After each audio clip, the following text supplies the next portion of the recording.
long, and thanks for all the fish. So sad that it should come to this. We tried to warn you all, but oh dear, you may not share our intellect, which might explain your disrespect for all the natural wonders that grow around you. So long, and thanks for all the fish.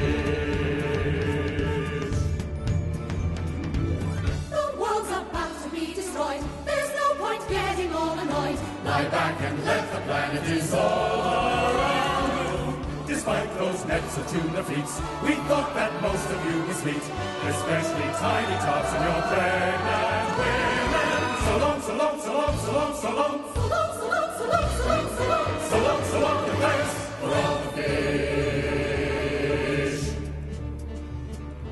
If I had just one last wish, I would like a tasty fish. If we could just change one thing, we